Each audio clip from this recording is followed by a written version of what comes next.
반갑습니다. 성경이야기꾼 이동주입니다. 인생을 살아가다 보면 아주 작고 사소한 일이라 그냥 쉽게 결정한 일이 나중에 걷잡을 수 없을 정도의 치명적인 일이 되돌아오는 경우를 만나곤 합니다.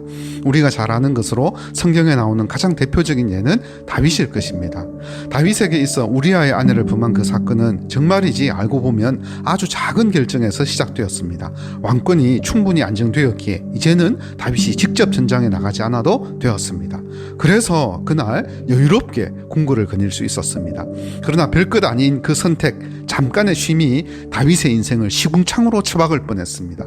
어쩌면 다윗에게 그날의 궁궐 산책은 평생 처음 맛보는 여유였을 수도 있습니다. 그저 약간의 보상 또는 잠깐 쉬어가자는 생각이 그의 전 인생을 흔들어 버릴 정도로 위험한 상황까지 몰고 갔던 것입니다. 바로 이런 것이 우리 그리스도인들의 삶이 가지는 맹점입니다.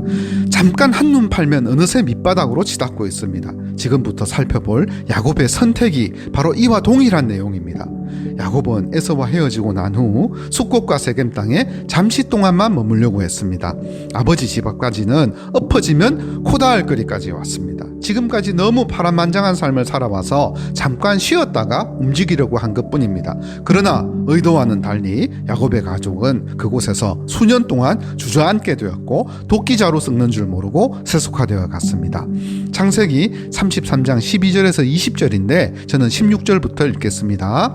이날에 에서는 세일로 돌아가고 야곱은 숫곳에 이르러 자기를 위하여 집을 짓고 그의 가축을 위하여 우릿간을 지었으므로 그 땅 이름을 숫곳이라 부르더라. 야곱이 밧단 아람에서부터 평안히 가나안 땅 세겜 성읍에 이르러 그 성읍 앞에 장막을 치고 그가 장막을 친 밭을 세겜의 아버지 하몰의 아들들의 손에서 베크시타에 샀으며 거기에 제단을 쌓고 그 이름을 엘 엘로헤 이스라엘이라 불렀더라. 야곱은 에서와 극적인 화해를 했습니다. 진심이었으며 너무 좋았습니다. 에서는 그 성격대로 동생에게 선한 의도를 가지고 호탕하게 제안했습니다. 자신이 야곱의 길에 그 길잡이가 될 터이니 아버지께서 계신 곳으로 빨리 올라가자는 것이었습니다. 그러나 야곱은 그 제안을 정중하게 거절합니다. 거절의 이유는 아직 자식들이 어리고 가축들 가운데 새끼를 데리고 있는 것들이 있어 많아서 과하게 몰면 죽을 수도 있다는 것이었습니다.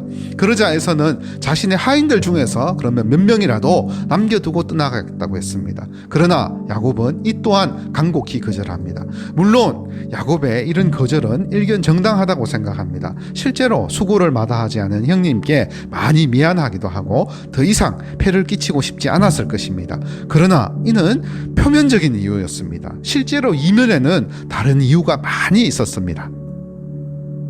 첫째, 지금까지 살아온 야곱의 인생을 한마디로 요약하면 긴장이라는 말로 표현할 수 있습니다. 형과의 불화와 팥죽 한 그릇의 거래, 외삼촌 라반 집에서 지낸 20년은 긴장의 연속이었습니다. 그렇기 때문에 야곱은 정말이지 모든 인생의 어려움과 그 숙제들을 해결한 이 순간만큼은 간절하게 쉬고 싶었습니다.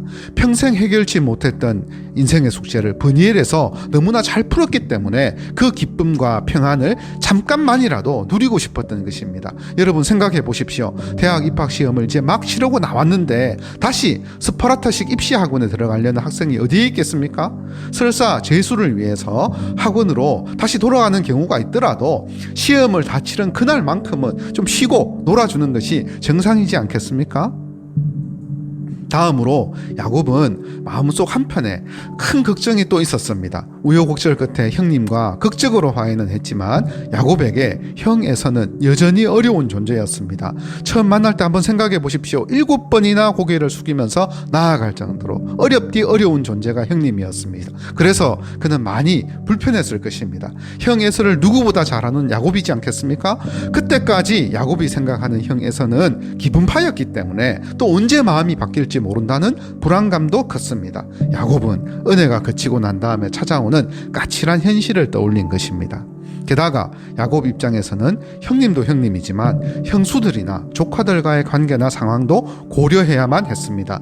형제는 피를 나눈 사이라서 크게 싸웠더라도 화해하면 그것으로 그냥 끝이 납니다. 그러나 형수들이나 머리가 굵은 조카들은 또 다른 문제입니다. 사람들은 서로 관계를 맺고 살아가다가 헤어지게 되면 대부분의 경우 마지막 장면을 기억하게 됩니다. 형수와 조카의 nø리에 각인된 야곱의 마지막 모습은 무엇입니까?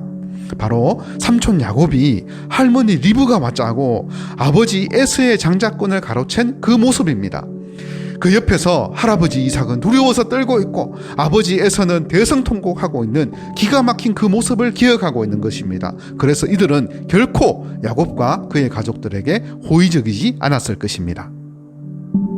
한편 현실적으로 더 큰 문제도 있었습니다. 왜냐하면 창세기 36장 6절에서 8절에 있는 내용으로 고향 땅 헤브론이 야곱과 에서의 두 일가를 다 용납할 만큼 크지 않았다는 사실입니다. 결국 야곱의 일가가 고향 땅에 도착하게 되면 형이 되었건 동생이 되었건 또다시 누군가의 가족은 더 멀리 다른 곳으로 떠나야 하는 상황이었습니다.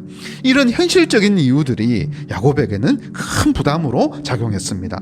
그는 이렇게 복잡한 심경이었기 때문에 잠시 동안만이라도 이 평안한 적정선을 더 유지하고 싶었습니다. 그래서 형 에서를 세일로 보낸 야곱은 자신의 계획대로 천천히 가족들을 데리고 숫곳과 세겜성에 이르렀습니다. 성경은 창세기 33장 18절에서 야곱이 외삼촌 라반의 집 밧단 아람에서 출발하여 드디어 고향 땅 언저리가 보이는 세겜 성읍까지 평안히 이르렀다고 이야기하고 있습니다. 그런데 여기서 평안이라는 말에 속으면 안 됩니다. 이중적인 의미를 담고 있기 때문입니다. 야곱의 귀향 여정을 돌아보면 결코 쉽고 평안하지 못했습니다. 외삼촌 라반에게서 쫓기는 필사의 탈출이었고 야복강에서 벌인 씨름은 목숨을 건 사투였습니다. 그러나 그 모든 어려움들이 하나씩 다 해결되고 나서 보니까 결과론적인 의미에서 평안이라는 의미였던 것입니다. 만약 야곱이 후대에 사도 바울을 먼저 알았다면 이 모든 것이 합력하여 선을 이루는 하나님의 은혜라고 고백했을 것입니다. 따라서 이런 이유들로 야곱은 형님과의 거리를 조금 둔 자신만의 아지트로서 세겜만한 곳은 없다고 판단했습니다. 땅은 넓고 풍요로웠으며 여호와 하나님과 약속한 베델까지는 마음만 먹으면 한 걸음에 달려갈 수 있는 거리였기 때문입니다. 게다가 세겜성 이웃들도 무척 친절하고 좋았습니다. 모든 환경이 야곱을 위해서 돌아가는 것처럼 완벽한 조합을 이루고 있었습니다. 세겜성 앞에서 장막을 치는 야곱의 손에 큰 힘이 들어갔습니다. 그러나 또 결과론적으로 보자면 그는 형 에서와 함께 빨리 떠났어야만 했습니다. 형과 함께 동행하면서 또 믿음을 가지고 이와 같은 그런 실질적인 이야기들, 즉 자신의 속내와 형수와 조카들과의 관계 등에 대해서 정말 솔직하게 나누었어야만 했습니다. 만약 그랬다면 형 에서도 충분히 진지하게 공감하면서 함께 이 문제를 고민하고 풀어갈 수 있었을 것입니다. 다시 말해 야곱은 이 상황에서 자신을 만나주시고 변화시켜 주셨던 여호와 하나님께서 동일하게 형 에서도 그렇게 만나주시고 변화시켜 주셨을 것이라는 그런 확고한 믿음을 가졌어야만 했습니다. 그러나 야곱은 자기에게 일어난 그 변화가 너무 크게 느껴져서 남들에게 일어난 변화를 제대로 바라보지 못했습니다. 신앙의 성숙 유무가 바로 이런 부분에서 판가름 납니다. 성숙한 그리스도인들은 자기 자신을 바라봄과 동시에 주위의 다른 형제나 자매들도 바라보는 자들입니다. 그래서 자기 자신을 낮추고 또 주위 사람들을 신앙적으로 높여줍니다. 그러나 야곱은 성숙하지 못했기 때문에 형 에서의 변화를 제대로 감지하지 못했고 그 순간 자신의 생각과 판단을 더욱 믿었습니다. 그렇기 때문에 선택의 순간에 휴식과 안정, 안주를 택했습니다. 그러나 이 선택은 그의 인생에 치명적인 오점을 남겼고 이로 인해 그와 그의 가족은 멸문지화의 위기까지 몰리게 되었습니다. 주도 면밀한 야곱도 세겜성에서만큼은 모든 방어 기제를 다 내려놓았습니다. 상황과 환경이 너무 좋았기 때문입니다. 그리고 한 걸음 더 나아가 그곳에 기쁜 마음으로 자기가 살 집과 우릿간을 지었습니다. 그래서 그곳 이름이 숫곳입니다. 우릿간 또는 막들이라는 뜻입니다. 그런데 우릿간만 지었다면 몰라도 성경에는 분명히 자기가 살 집도 지었다고 정확히 기록하고 있습니다. 형과 아버지가 계신 고향으로 돌아갈 마음이 있는 사람이었다면 왜 우릿간과 자신이 살 집을 지었겠습니까? 게다가 그는 세겜 땅, 자신이 장막 친 그곳을 하몰의 아들들의 손에서 백시타의 돈을 주고 사기까지 했습니다. 조금 머물다가 보니 이제는 움직이고 싶은 마음이 완전히 사라져버린 것입니다. 땅을 샀다는 것은 이제 이곳에 완전히 정착하겠다는 의지를 나타낸 것입니다. 이때 야곱의 마음의 상태가 어떠한지를 가장 잘 나타낸 것이 바로 그곳에 제단을 쌓고 이름을 붙인 대목에서입니다. 야곱은 제단을 쌓은 후 자신의 관례를 따라 그 제단에 이름을 붙입니다. 바로 엘 엘로의 이스라엘이 그 제단 이름입니다. 의미는 하나님, 이스라엘의 하나님이라는 의미입니다. 너무 좋습니다. 사실 이런 사실들만 놓고 보자면 전혀 문제가 될 것이 없어 보입니다. 오히려 칭찬받을 일을 한 것 같기도 합니다. 다른 것도 아니고 하나님께 제단을 쌓고 예배를 드리고 여호와의 하나님의 이름을 이렇게 드러내었으니까 이보다 더 잘한 일이 어디 있겠습니까? 그러나 저는 이것이 함정이라고 생각합니다. 이 부분에서 야곱은 적어도 두 가지 아주 큰 잘못을 저질렀습니다. 첫째는 세겜에서 제단을 쌓은 것입니다. 특별히 장소와 관계가 됩니다. 사실 세겜성은 야곱이 제단을 쌓을 곳이 아닙니다. 여호와 하나님께서 명령하신 그 제단을 쌓을 곳은 따로 있었습니다. 그곳은 베델입니다. 그러나 베델까지는 더 가야만 합니다. 만약 하나님께 감사드리기 위해서 제단을 쌓으려고 했다면 오히려 세겜보다는 차라리 그 하나님의 얼굴 도장을 받았던 브니엘이 더 적합한 장소였을 것입니다. 그만큼 의미 있는 곳이기 때문입니다. 그런데 야곱은 브니엘에서도 쌓지 않았던 제단을 세겜에 와서 쌓았습니다. 야곱은 하나님의 말씀이 없었는데도 그곳에 제단을 쌓았던 것입니다. 야곱이 모르고 그렇게 한 것이 아닙니다. 알면서도 그렇게 했다는 것이 더 큰 문제입니다. 사실 야곱이 세겜에 정착해서 또 안주하고자 했을 때 마음에 걸리는 것이 딱 하나 있었습니다. 바로 하나님께서 야곱에게 명령하신 것과 자신이 선택한 결정 사이에 아주 작은 차이가 있다는 점이었습니다. 그 작은 차이는 다름 아니라 세겜과 베델 사이의 거리만큼의 차이였습니다. 밧단아람에서 시작된 여정을 기준으로 보자면 세겜과 베델은 거의 같은 점 안에 있는 수준입니다. 야곱은 지금 자신의 일정의 98%를 소화했습니다. 세겜에서 베델까지는 만약 혼자 움직인다면 하루길이면 충분한 거리였습니다. 창세기 31장 13절에서 여호와 하나님께서 야곱에게 이렇게 말씀하셨습니다. 내 조상의 땅, 내 족속에게로 돌아가라. 나는 베델의 하나님이라. 네가 거기서 기둥에 기름을 붓고 거기서 내게 서원하였으니 지금 일어나 이곳을 떠나서 내 출생지로 돌아가라. 그러나 야곱은 조금 거리를 둔 세겜에 그냥 머물러 살고 싶었습니다. 왜냐하면 야곱은 자신이 내린 결정이 하나님의 말씀과 큰 차이가 나지 않았기 때문에 자신의 소견에 좋을 대로 하고 싶었던 것입니다. 고향 마을 초입까지 왔는데 굳이 상대하기 거북한 그 형님 식구들이 있는 곳까지 갈 필요는 없었기 때문입니다. 그래서 야곱은 적당한 선에서 타협하고 싶었습니다. 그런데 하나님께 물으면 반대할 것 같으니까 묻지 않는 거죠. 그러나 여호와 하나님의 명령을 온전히 쫓은 것이 아니기 때문에 또 마음속으로는 또 엄청 찝찝했습니다. 그래서 이런 찝찝하고 끌적지근한 마음의 상태를 무마시키기 위해서 그는 그곳에 제단을 쌓았습니다. 자신의 결정과 행동을 정당화시키기 위한 행동이었습니다. 여러분, 신앙생활에서 이런 결정은 많은 그리스도인들이 실수를 하는 것들 가운데 하나입니다. 아주 중요합니다. 내가 믿고 싶은 것과 내가 믿어야 할 것은 다릅니다. 그리고 내가 하고 싶은 것과 내가 해야 할 것은 완전히 다릅니다.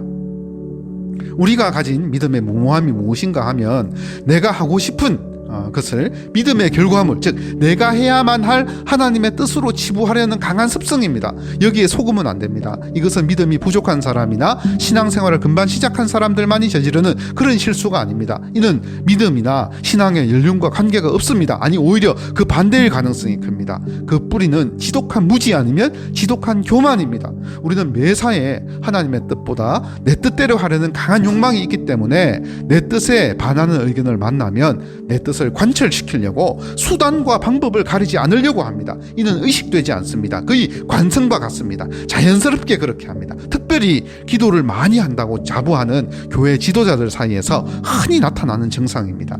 기도를 많이 할수록 그 시야가 좁아져서 문제 자체에 매몰될 가능성이 많습니다. 기도를 하면서 자기 말만 했기 때문입니다. 기도에는 듣는 과정도 있습니다. 들어야 객관적이 되고 시야가 좁아지지 않는데 듣지 않았기 때문에 자신의 의견밖에 보이지 않는 것입니다. 그래서 자신의 믿음에 취해서 건전한 상식을 무시하는 오류를 범하는 것입니다. 이뿐이 아닙니다. 한국교회 특성상 대부분의 일반 성도들은 교회 지도자들의 의견에 선뜻 반대 의견을 잘 내지 못합니다. 그리고 안타깝게도 대부분의 경우 그들 주변에는 충원할 사람보다는 동조할 가능성이 높은 사람들만 있게 됩니다. 이런 식으로 본질적인 부분은 그들의 고유고난이라 어쩌지를 못하고, 비본질적인 부분은 충분한 의견 수렴이 되지 않는 구조적인 문제로 어쩔 수가 없고, 이런 악순환이 반복되므로 교회 공동체 모든 행정에 특정 지도자 전횡이 판을 치는 것입니다. 큰 교회건 작은 교회건 이것이 한국 교회의 근본적인 문제입니다. 만약 교회 지도자들이 이러한 한국 교회의 근본적인 조직 문화를 충분히 이해하고 고려한다면 더욱 겸손하게 자신의 의견을 내려놓고 교회 공동체의 뜻과 음성에 귀를 기울이기 위해서 뼈를 깎는 노력을 다해야 할 것입니다. 이를 두고 소통과 공유의 겸손한 과정이라고 말합니다. 믿음이 태산 같은 교회의 지도자들은 초침으로 움직이려고 합니다. 겨자씨보다 작은 믿음의 성도들은 분침으로 움직이려고 합니다. 그러나 그 믿음의 근원이신 여호와 하나님께서는 항상 지침으로 움직이십니다. 그런데 여러분, 초침이건 분침이건 시침이건 하나님께서 우리에게 주신 하루는 24시간으로 동일한데도 말입니다. 근래 우리 기독교는 세상 사람들에게 지독한 비난과 혐오의 대상이 되고 있습니다. 기독교라는 말은 그나마 점잖은 표현이라고 생각합니다. 대형교회의 목회 세습 문제와 유명 목회자들의 성적 타락, 논문 표절, 교회 재정과 사업에 대한 전횡, 과도한 사례비 등이 그 주된 원인으로 지목되고 있습니다. 그러나 드러나진 이런 것들은 빙산의 일각에 불과할 것입니다. 엄밀히 말해서 이것들은 정상일 뿐이지 근본 원인은 아닙니다. 원인에 해당하는 것들은 다 물속에 잠긴 것들이고, 이런 것들이 더 중요합니다. 나타나는 정상들은 그나마 또 상대적으로 공적 노출이 많은 대형 교회와 유명 목회자의 한정된 내용들이겠지만, 표면에 드러나지 않은 중소형 교회들도 결코 예외가 아닐 것입니다. 50보 100보이거나 오히려 더 심할 수도 있다는 것이 제 생각입니다. 결국 이런 정상들의 근본 원인은 우리 기독교 신앙의 세속화에 있습니다. 이 세속화에 가장 큰 책임은 분명 목회자들에게 있다고 보아야 할 것입니다. 이렇게 세속화되고 변질된 종교 지도자들만큼 사회에 해악을 끼치는 것도 없습니다. 왜냐하면 세속화된 목사들과 여기에 영합하는 교회 공동체는 자신들의 뜻과 결정을 정당화하기 위해서 하나님의 말씀을 변질시키기 때문입니다. 이들은 여기 야곱처럼 겉으로 보기에 화려한 제단을 쌓고 그럴듯한 하나님의 말씀을 차용한 후에 스스로 도장을 찍음으로써 자신의 뜻을 철옹성으로 만들어버립니다. 이는 초라한 성적표를 받은 학생들이 부모님께 혼나는 것이 싫어서 몰래 부모님 도장을 찍어서 학교에 제출하는 죄를 짓는 것과 같습니다. 참된 하나님의 뜻은 제대로 알지도 못하면서 하나님의 뜻이라는 미명을 내세워서 자신의 뜻을 펼치는 것입니다. 얼마나 많은 교회의 지도자들과 그리스도인들이 자신의 뜻과 생각을 관철시키기 위해서 이런 방법을 사용하는지 모릅니다. 그리고 그 뜻에 반대하는 다른 사람들의 의견, 다른 성도들의 의견은 믿음 없는 것으로 치부하고 정죄합니다. 특히 교회의 지도자들은 의로운 말씀이 선포되어야 할 강단의 권위를 자신의 유익을 위해서 사용합니다. 이는 한국 교회 전반에 만연된 잘못된 신앙으로 인본주의에 물든 기독교 신앙이 급격하게 세속화되면서 발생한 문제들입니다. 이런 분별은 간단한 상식만 있어도 가능한 것인데, 요즘 교회 공동체에서 건전한 상식을 찾아보기란 하늘의 별 따기만큼이나 어려워져 버렸습니다. 믿음은 절대로 건전한 상식을 무시하지 않습니다. 믿음이 상식을 초월할 수는 있어도 무시하지는 않아야 합니다. 특별히 이것이 더 나쁜 이유는 앞서도 이야기했지만 자신의 뜻과 결정을 정당화하기 위해서 하나님의 말씀을 차용해서 권위를 세우려 한다는 점입니다. 여기 야곱처럼 말입니다. 철저하게 성경을 끌어다 놓습니다. 아는 만큼 그렇게 합니다. 이것은 여러분 죄입니다. 사람의 눈으로 보면 별것 아닌 것 같아도 신앙의 논리로 보자면 이보다 더 심각한 죄도 없습니다. 둘째는 그렇게 쌓은 제단의 이름 또한 잘못되었습니다. 엘 엘로헤 이스라엘, 하나님 이스라엘의 하나님이라는 그런 귀한 의미입니다. 야복강나루 버닐에서 체험한 야곱의 신앙 고백이 고스란히 담긴 소중한 의미입니다. 그러나 아이러니하게도 여호와 하나님께서는 야곱의 이름을 이스라엘로 개명해 주시긴 했지만 그때까지 야곱을 새 이름으로는 이스라엘로는 한 번도 불러주신 적이 없다는 사실입니다. 야곱은 자신의 간절한 바람과 또 뼈저린 현실을 사실을 이렇게 혼동하고 있는 것입니다. 야곱은 자신의 뜻을 정당화하려고 세겜성에서 제단을 쌓았고 그 뜻이 얼마나 합당하고 정당한 것인지 나타내려고 하나님의 이름을 끌어왔습니다. 앞서도 이야기를 했지만 이는 우리가 가진 치명적인 약점과 동일합니다. 야곱은 그 순간 그곳에 머무르고 싶은 욕망이 너무 강해서 여호와 하나님보다 훨씬 앞서가고 있습니다. 마음먹은 대로 모든 상황이 펼쳐지고 있었기 때문에 그 믿음이 하늘을 날고 있습니다. 그래서 제단을 쌓았습니다. 이렇게 단을 쌓고 엘로에 이스라엘이라는 이름을 붙임으로써 자신의 행동을 또 정당화하고 있습니다. 우리는 절대로 이런 이름을 함부로 사용해서는 안 됩니다. 내 뜻과 내 계획에 하나님의 이름을 차용하는 것은 10계명 중에서 세 번째 계명을 어기는 것과 같습니다. 여호와의 이름을 망령되이 일컫는 것이기 때문입니다. 여러분, 스스로 속지 말아야 합니다. 그리고 스스로 속이지 말아야 합니다. 이 분별은 성화의 백미입니다. 성숙하고 겸손하지 않으면 절대로 분별할 수 없는 귀한 가치입니다. 들을 귀 있는 자 들으시기 바랍니다. 다음 시간에는 야곱의 잘못된 선택이 초래한 어마어마한 후폭풍에 대해서 함께 이야기를 나누도록 하겠습니다. 감사합니다. 바이블 스토리텔러 이동주였습니다.